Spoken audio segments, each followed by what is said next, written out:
Students, I hope you all are doing well. मुझे पता है आप लोग वेट कर रहे थे कि कब चैप्टर नंबर 2 हम लेके आएंगे, क्योंकि हमने अलजेब्रा के इंट्रोडक्शन कर ली थी। अलजेब्रा की इंट्रोडक्शन के बाद सबसे पहले हमें चैप्टर नंबर 2 शुरू करना था, क्योंकि चैप्टर नंबर 1 अलजेब्रा का पार्ट नहीं है।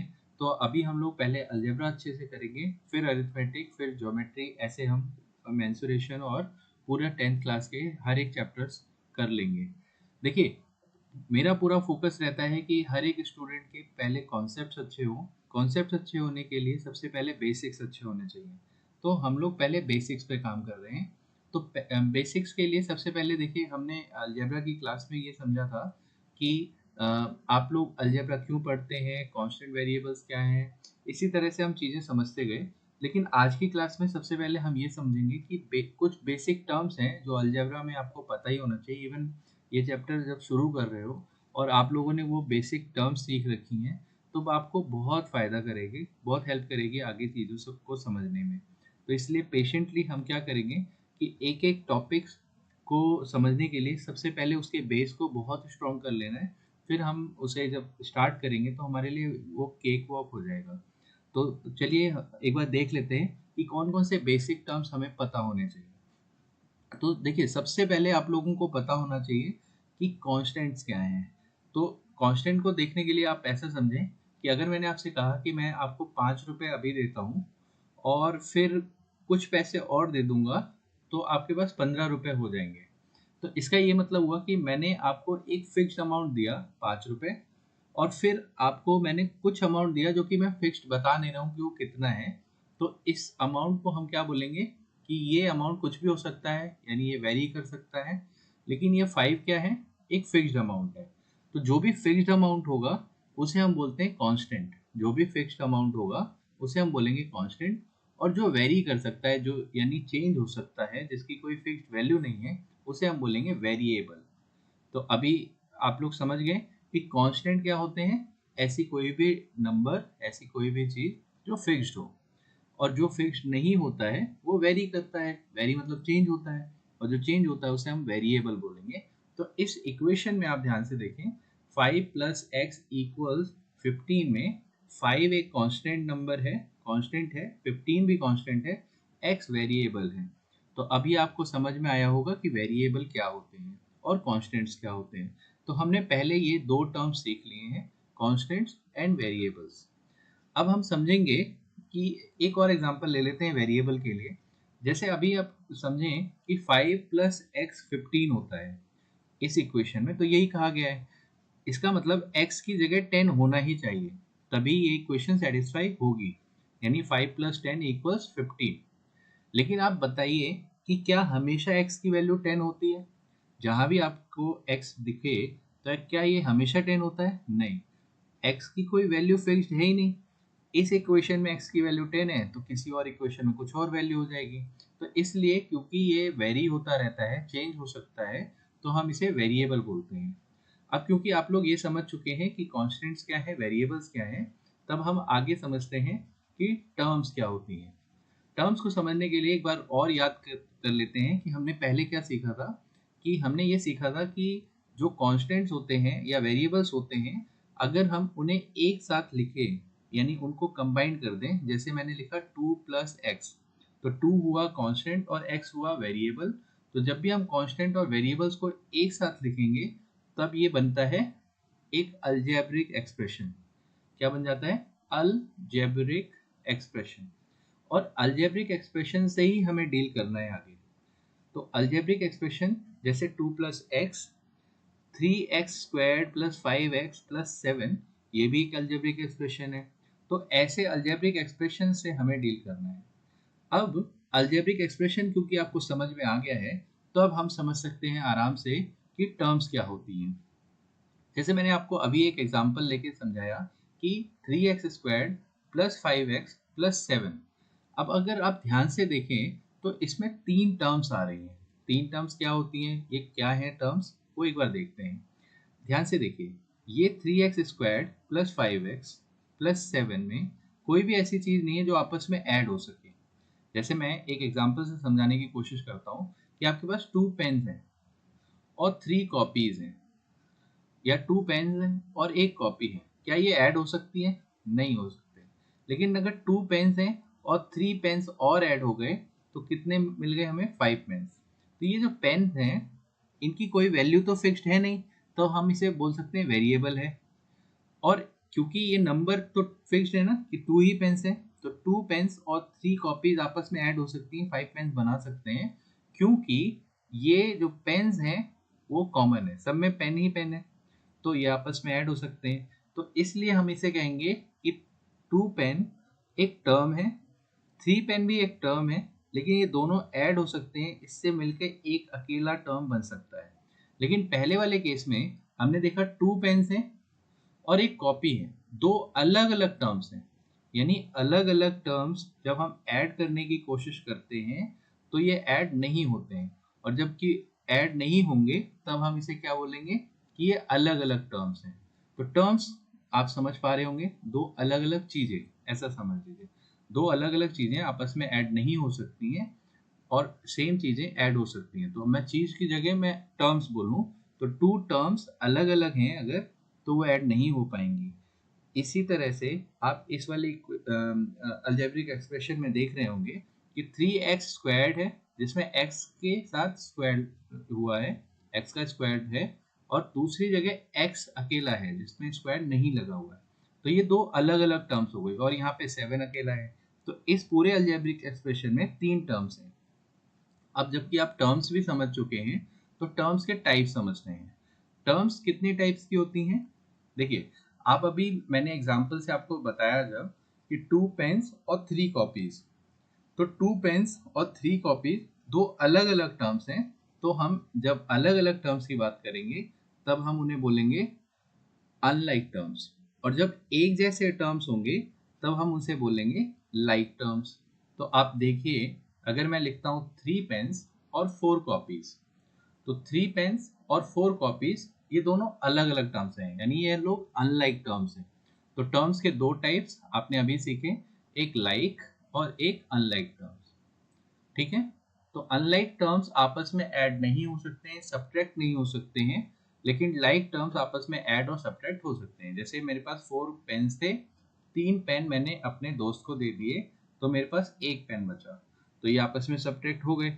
लेकिन अगर मैं कहूँ मेरे पास 4 पेन थे और 2 कॉपीज मैंने उसमें से किसी और दोस्त को दे दिया, तो ये तो पॉसिबल ही नहीं ना कि 4 पेन में से हम 2 कॉपीज हटा दें। तो इस तरह से आप समझ पाए कि लाइक टर्म्स और अनलाइक टर्म्स क्या होती हैं। अब आप सोच रहे होंगे कि मैं आपको पढ़ाने वाला हूँ पॉलिनोमियल्स, लेकिन मैं ये सब क्यों बता रहा हूँ। आप धीरे से एक बार धीरे धीरे इसे समझिए, आपको समझ में आ जाएगा कि मैं किस लिए आपको ये सब बता रहा हूँ। क्योंकि मेरा उद्देश्य ये है कि जब आप ये चैप्टर शुरू कर रहे हैं तो ये आपके पास हमेशा के लिए अलजेब्रा का एक बेस तैयार हो जाए, जिससे कि आने वाले जितने भी चैप्टर्स हम पढ़ेंगे उसमें फिर हमें ये सब रिपीट नहीं करना पड़ेगा। और इवन अगर आपने 9th क्लास में कुछ भी नहीं पढ़ा है अलजेब्रा में, तो आज 10th क्लास में जब आप आए हैं तो आपको और बेहतर तरीके से चीज़ें मिल रही हैं कि अब आपको ये कभी पछतावा नहीं होगा कि मैंने कभी मैथ्स पे ध्यान नहीं दिया। तो नेक्स्ट चीज़ जो हमें सीखनी थी वो थी अलजेब्रिक एक्सप्रेशन।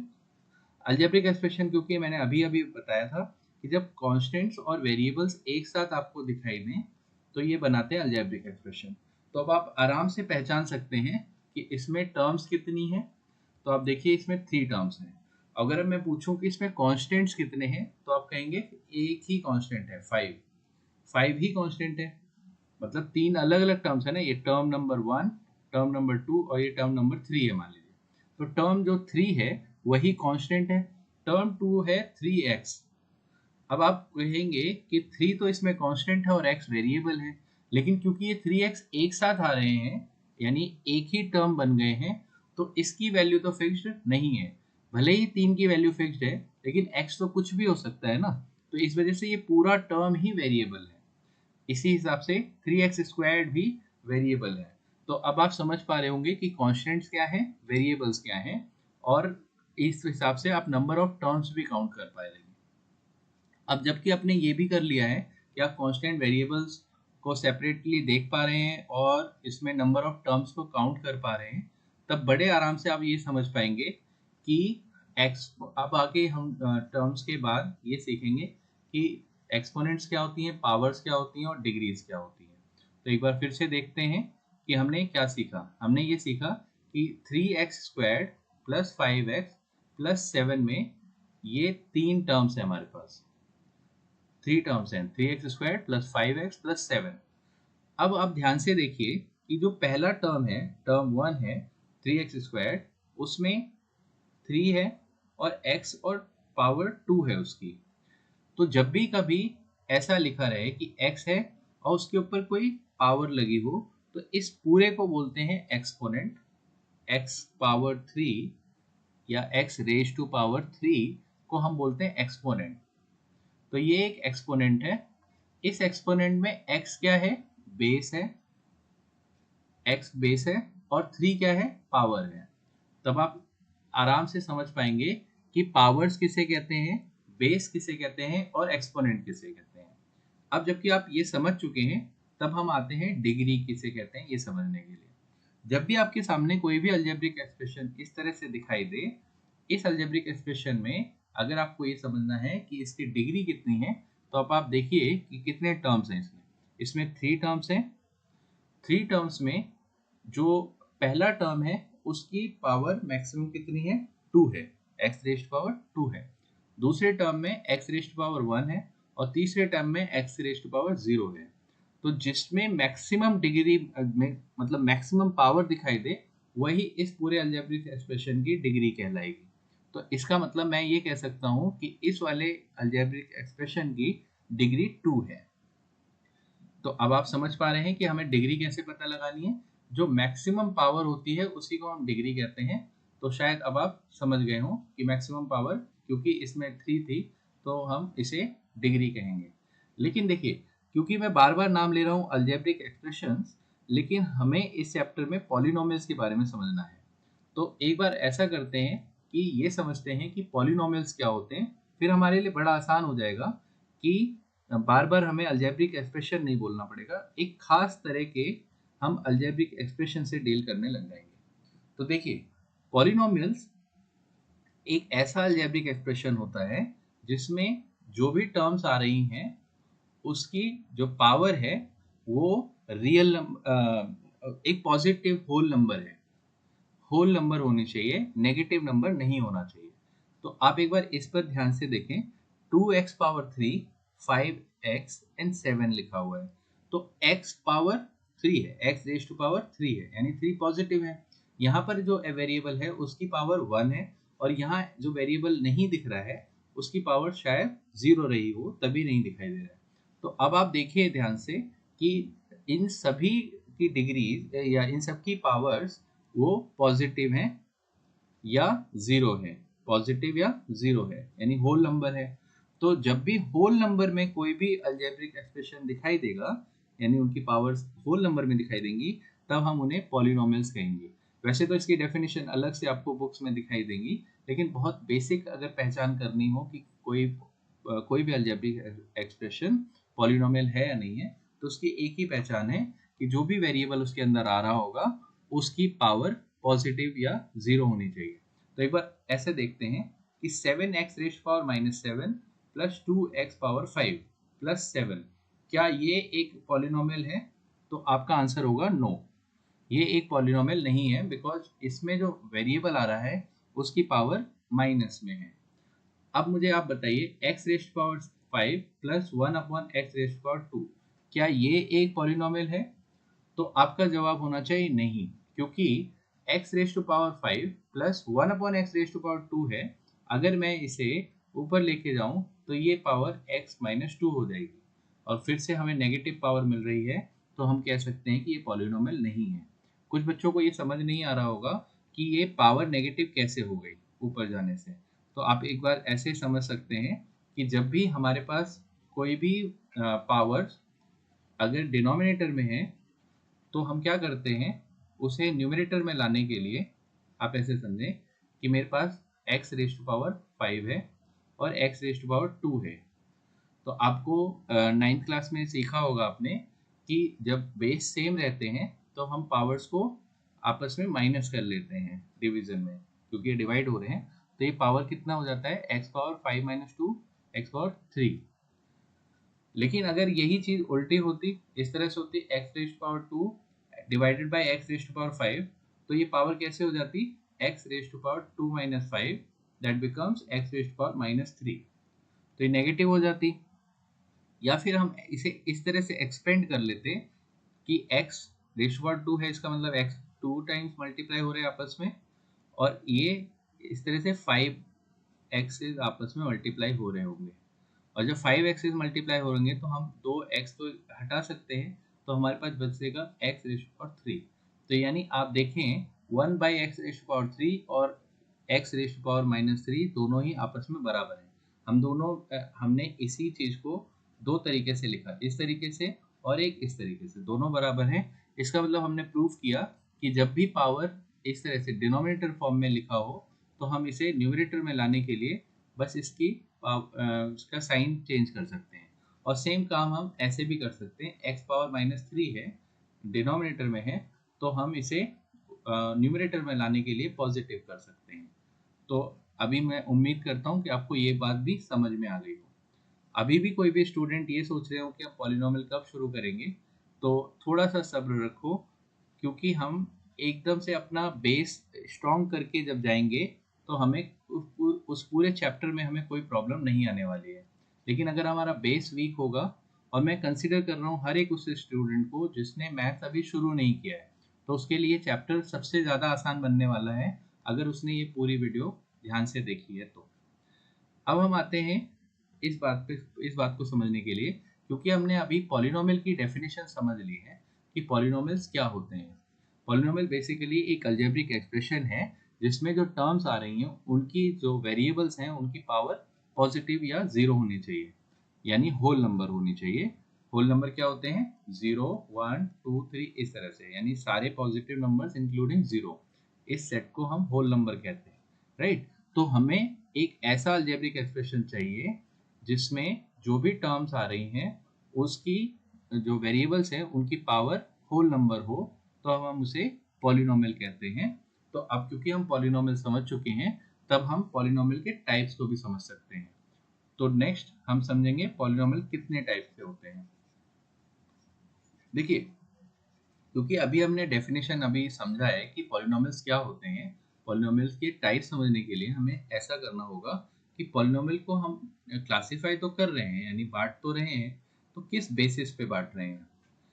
अभी अभी हम समझ के आए हैं कि टर्म्स क्या होती हैं, तो हम नंबर ऑफ टर्म्स के बेसिस पे क्लासिफाई करें अगर, तो, और अभी हमने समझा कि डिग्रीज क्या होती हैं, तो डिग्रीज के बेसिस पे क्लासिफाई करें तो हमारे पास दो क्लासिफिकेशन के बेसिस हो गए। तो पहला बेसिस है नंबर ऑफ टर्म्स के बेसिस पे। तो अगर हम नंबर ऑफ टर्म्स के बेसिस पे देखें, तो कोई भी पॉलिनोमियल जिसमें केवल एक टर्म हो, जैसे 2x, ये एक पॉलिनोमियल है जिसमें, देखिए पॉलिनोमियल की डेफिनेशन के हिसाब से तो ये सही ही है, क्योंकि इसमें क्या है हमारे पास कि एक वेरिएबल है जिसकी पावर पॉजिटिव है, 2x है ना, एक टर्म है जिसमें वेरिएबल x है और उसकी पावर पॉजिटिव है, तो ये एक पॉलिनोमियल हुआ। लेकिन इस पॉलिनोमियल में क्योंकि केवल एक ही टर्म है, तो हम इसे बोलेंगे मोनोमियल। अब एक और एग्जांपल लेते हैं, जैसे 2x स्क्वायर्ड प्लस 5, इसमें टू टर्म्स हैं, क्योंकि टू टर्म्स हैं तो हम इसे बोलेंगे, और ये पॉलिनोमियल भी है, तो हम इसे बोलेंगे बाइनोमियल, बाइनोमियल। और अगर इसी तरह से तीन टर्म्स होती हैं हमारे पास, 2x cube plus 5x square plus 7, तो हम इसे बोल सकते थे ट्राइनोमियल। आपको समझ में आया, मोनोमियल, बाइनोमियल, ट्राइनोमियल। आप यहाँ पे ध्यान से देख रहे होंगे कि इन सारे एग्जाम्पल्स में मैंने एक ही वेरिएबल लिया हुआ है, x के अलावा मैंने कोई और वेरिएबल नहीं लिया है, लेकिन आप ले सकते हैं। अगर मैंने बोला 2x प्लस 5, तो ये एक बाइनोमियल है और ये एक पॉलिनोमियल है। पहली बात तो क्यों, क्योंकि इसमें जितने भी वेरिएबल्स आ रहे हैं उनकी पावर पॉजिटिव है, तो पॉलिनोमियल है। और किस टाइप का पॉलिनोमियल है, ये एक बाइनोमियल है, यानी इसमें दो टर्म्स हैं। तो हमने टर्म्स के बेसिस पे तो तीन तरह से हमने पॉलिनोमियल देख लिए, monomial, binomial and trinomial. Monomial, binomial and trinomial. अब हम डिग्रीज के बेसिस पे क्लासिफाई करेंगे। डिग्री के बेसिस पे देखा जाए तो पहला टर्म होगा, पहला टाइप ऑफ पॉलिनोमियल होगा जिसकी डिग्री 0 हो, यानी जिसकी पावर 0 हो। तो x रेज टू पावर 0 ये एक 0 डिग्री पॉलिनोमियल हो गया। अगर मैंने सिर्फ लिखा 5x रेज टू पावर 0, तो किसी भी वेरिएबल की पावर या किसी भी नंबर की पावर 0 होती है तो वो वैल्यू 1 हो जाती है, except 0। 0 raise to power 0 is not 1। ये क्या होती है हम आगे समझेंगे कि 0 की पावर 0 हो तो क्या बनेगा, लेकिन वैसे किसी भी नंबर की पावर 0 हो तो 1 बन सकता है। तो इसका मतलब ये हुआ कि 5 मल्टीप्लाइड बाई 1 हो रहा है, ये एक कांस्टेंट नंबर आ गया, कांस्टेंट आ गया। तो कोई भी कांस्टेंट को हम बोलते हैं 0 डिग्री पॉलिनोमियल, किसी भी कांस्टेंट को हम बोलेंगे 0 डिग्री पॉलिनोमियल। आई होप आपको ये समझ में आया हो कि अब से कभी भी कोई सिंगल नंबर भी लिखा होगा, जैसे पाई लिखा हुआ है, तो पाई भी एक पॉलिनोमियल है। और ये किस टाइप का पॉलिनोमियल है, ये एक 0 डिग्री पॉलिनोमियल है। हम ये कंसीडर करेंगे कि इसके साथ वेरिएबल रहा होगा लेकिन उसकी डिग्री 0 रही होगी, इस वजह से ये 1 बन गया और ये अकेला बच गया पाई। तो हर एक कांस्टेंट 0 डिग्री पॉलिनोमियल होता है। अब हमने 0 डिग्री पॉलिनोमियल समझा, तो नेक्स्ट है जिसमें डिग्री 1 हो, जैसे 2x प्लस 5। इसमें डिग्री मैक्सिमम कितनी है, 1, यानी वेरिएबल की मैक्सिमम पावर 1 है, तो 1 डिग्री पॉलिनोमियल इसे कहेंगे। तो जब भी 1 डिग्री पॉलिनोमियल होता है तो उसे हम बोलते हैं लीनियर पॉलिनोमियल। अब लीनियर पॉलिनोमियल क्यों कहते हैं, इसके पीछे सीक्रेट है। सीक्रेट क्या है अभी रिवील करेंगे। वैसे तो इसका सीक्रेट इसके नाम से ही रिवील हो रहा है, लीनियर यानी लाइन। तो जब भी हम 2x प्लस 5 जैसे किसी भी पॉलिनोमियल को ग्राफ पर रिप्रेजेंट करते हैं तो एक स्ट्रेट लाइन मिलती है, इस वजह से हम इसे लीनियर पॉलिनोमियल कहते हैं। अब वो ग्राफ पे रिप्रेजेंटेशन आपने 9th क्लास में भी सीखा होगा और 10th क्लास में भी हम इसको समझेंगे। अब हम नेक्स्ट सीखेंगे कि जब हमारे पास दो डिग्रीज हों, यानी मैक्सिमम पावर 2 हो, जैसे 2x raise to power 2 plus 5x plus 7। क्योंकि इसमें मैक्सिमम पावर 2 है, दो वेरिएबल्स मतलब दो टर्म्स हैं जिसके पास वेरिएबल्स हैं, जैसे x इधर भी है x इधर भी है, लेकिन इस x की पावर 2 है और इस x पावर 1 है, तो यानी मैक्सिमम पावर हो गई 2। तो हम ऐसे केस में इसे बोलेंगे कि ये क्वाड्रेटिक पॉलिनोमियल है, क्वाड्रेटिक पॉलिनोमियल है। तो इस हिसाब से हमें कितने नाम मिल गए, 3, 0 degree polynomial, linear polynomial, quadratic polynomial. इसी तरह से अगर हमारे पास मैक्सिमम पावर 3 होती है तो हम बोलते हैं क्यूबिक पॉलिनोमियल, और मैक्सिमम पावर 4 होती है तो हम बोलते हैं क्वार्टिक पॉलिनोमियल, या 5 वाले को हम क्विंटिक और 6 वाले को हेक्सिक पॉलिनोमियल कहते हैं। वैसे तो हमारा काम क्यूबिक पॉलिनोमियल तक चल जाएगा, फिर भी आपको थोड़ा नाम पता होना चाहिए, इस वजह से मैंने बता दिया। अब जबकि हमने ये बेसिक सारी चीज़ें सीख ली हैं कि पॉलिनोमियल्स क्या होते हैं, पॉलिनोमियल्स की क्लासिफिकेशन क्या होती है, तब हम समझेंगे इस चैप्टर में सबसे ज़्यादा यूज़ होने वाली चीज़ जिसे हम कहते हैं ज़ीरोज़। ये ज़ीरोज़ बाकी ज़ीरो से बहुत डिफरेंट है। ये क्या होता है इसे समझ लेते हैं, क्योंकि इस चैप्टर को शुरू करने से पहले हमें ज़ीरोज़ क्या होते हैं ये समझने पड़ेंगे। और एक बार हमें ये समझ में आ गया तो ये चैप्टर पूरा इसी के अराउंड रिवॉल्व करेगा कि ज़ीरोज़ क्या होते हैं और ज़ीरोज़ कैसे फाइंड आउट करें। तो एक बार ज़ीरोज़ क्या होते हैं इसे समझते हैं। मान लीजिए मैं एक पॉलिनोमियल आपके सामने लिखता हूँ। अब आप लोग समझ चुके हैं कि ये बाइनोमियल है और एक लीनियर पॉलिनोमियल है। तो मैं क्योंकि बार बार पॉलिनोमियल पॉलिनोमियल बोलते बोलते थक गया हूँ, तो मैं क्या करता हूँ कि ये सीख लेता हूँ कि मैथमेटिक्स में पॉलिनोमियल को हम क्या, कोई हमारे पास रिप्रेजेंटेशन का तरीका है कि मुझे पॉलिनोमियल ना लिखना पड़े। तो बिल्कुल है, हम किसी भी पॉलिनोमियल को लिख सकते हैं p से, और ब्रैकेट में हमें लिखना है कि उस पॉलिनोमियल में कौन कौन से वेरिएबल्स आ रहे हैं। तो इस पॉलिनोमियल में हमारे पास एक वेरिएबल है x, तो हम इसे रिप्रेजेंट करेंगे px से। तो अब हम कभी भी पॉलिनोमियल पूरा वर्ड ना लिखकर केवल हम p और उसमें उस पॉलिनोमियल में जो भी वेरिएबल आ रहा है वो वेरिएबल यूज़ करेंगे। जैसे अगर मैंने पी वाई लिखा तो यानी आने वाला जो भी पॉलिनोमियल है उसके अंदर y वेरिएबल होगा। यहाँ तक आपको समझ में आया होगा, तो हम आगे समझते हैं। तो अभी यहाँ पे देखें कि px px कितना है, 2x प्लस 7, और py कितना है, 2y प्लस 5। मैं ये जानना चाहता हूँ कि ये जो px है इसकी वैल्यू 0 कब होगी, यानी x क्या रखा जाए इस पूरे पॉलिनोमियल में कि ये पूरे पॉलिनोमियल को 0 बना दें। तो मैं चाहता हूँ कि 2x प्लस 7 0 बन जाए।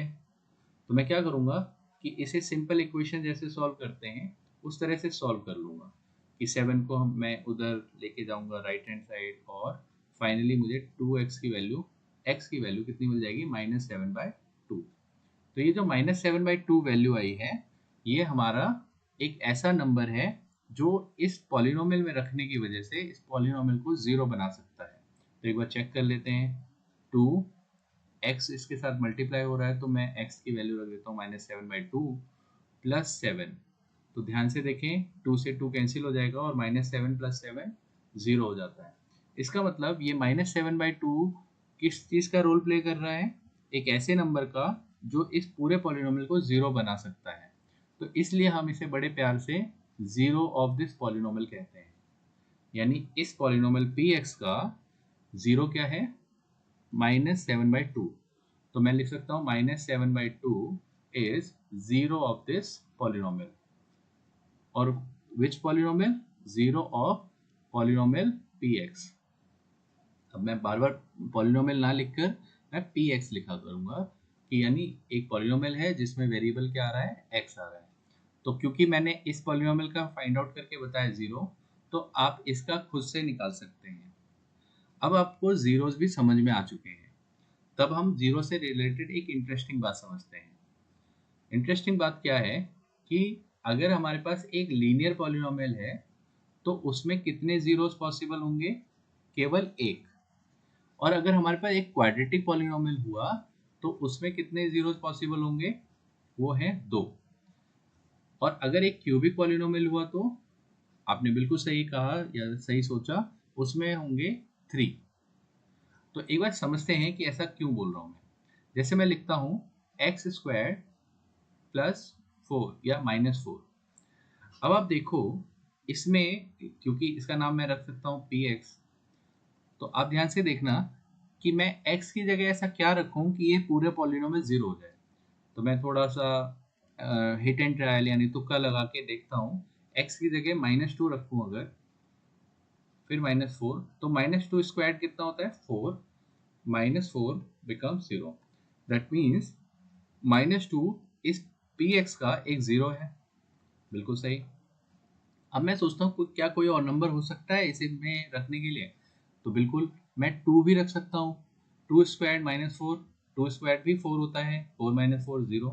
दैट मीन्स -2 एंड 2 ये दोनों ही इस पॉलिनोमियल के जीरोज हैं। तो इस तरह से हमने प्रूव करके देखा कि x² -4 के, क्योंकि एक क्वाड्रेटिक पॉलिनोमियल था, तो एक क्वाड्रेटिक पॉलिनोमियल में 2 जीरोज पॉसिबल हैं, 2 अलग अलग जीरोज। लेकिन ऐसा भी हो सकता है कि एक ही 0 है, ये चांसेस हैं इसके भी, लेकिन मैक्सिमम 2 जीरोज हो सकते हैं। 2 जीरो से ज़्यादा नहीं हो सकते, 2 जीरो से कम हो सकते हैं, यानी 1 0 हो सकता है, लेकिन 2 से ज़्यादा नहीं हो सकते। इसी तरह से हम क्यूबिक पॉलिनोमियल में 3 जीरोज मैक्सिमम निकाल सकते हैं, उससे ज़्यादा जीरोज एक क्यूबिक पॉलिनोमियल में पॉसिबल नहीं है। तो अब हम क्योंकि बहुत सारी बातें सीख चुके हैं जो हमें चैप्टर से रिलेटेड बार बार यूज़ में आने वाली हैं, तो हम अब रियल में चैप्टर शुरू कर सकते हैं। तो आई होप आपको इतनी चीज़ें जितनी अभी हमने सीखी हैं ये बेहतर तरीके से समझ में आई होंगी। तो हम नेक्स्ट जो पार्ट आएगा इस वीडियो का, उसमें हम एक्सरसाइज 2.1 और फिर 2.2 कर लेंगे और ये चैप्टर ख़त्म हो जाएगा।